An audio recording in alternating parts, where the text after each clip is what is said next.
시청자 여러분 안녕하십니까? 전 세계 교회와 선교지 소식 전해드리는 CGN월드뉴스 정은지입니다.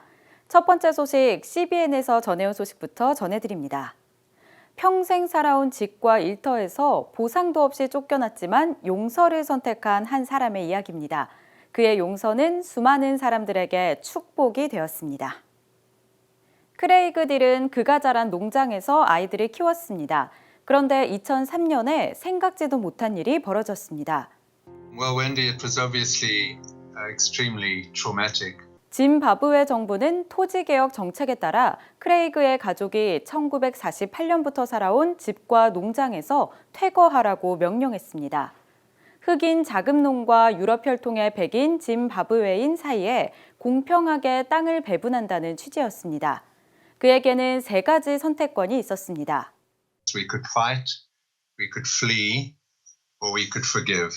And some of my friends, they fought for their land and ended up getting killed for it. Most of my friends left the country, and no answer is wrong. It was just a decision. But we as a family decided that we would pursue the third option, which was to forgive. 그는 한 말씀을 계속해서 묵상했습니다. That scripture where Jesus says, if a man steals your coat, give him your tunic as well. And so for us, that meant if a man takes your farm, teach him how to farm. And that's what we did. And with that, the pressure lifted. There was a great release over us. And we knew that God had opened up an avenue for us to serve the people and to serve the very least of his brothers through agriculture and bring them the gospel. 크레이그는 가족과 함께 도시로 이주했습니다. 그가 살던 집과 땅에는 12가정이 들어갔습니다.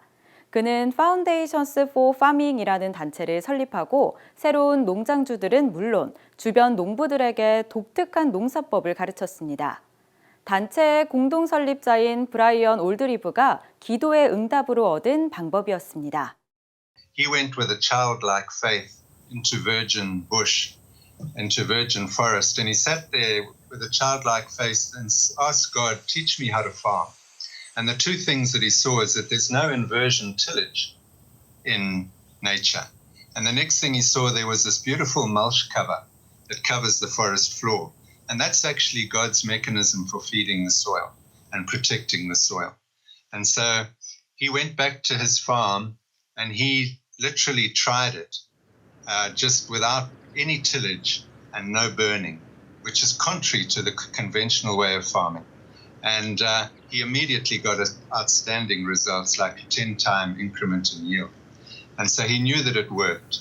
And he started then to grow it bigger and bigger. He knew that God had given him this revelation, not for himself, but to extrapolate across the continent of Africa to the rural farmers, the hurting, the poor ones around the continent.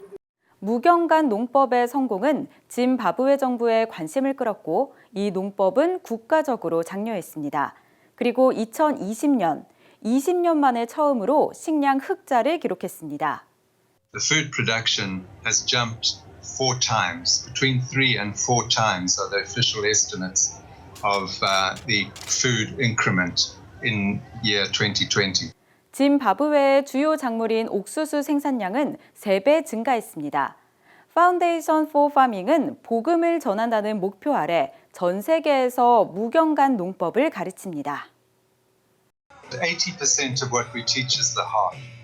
You will never get a behavior change in the village until you've had a heart change. And so that is where Jesus comes in.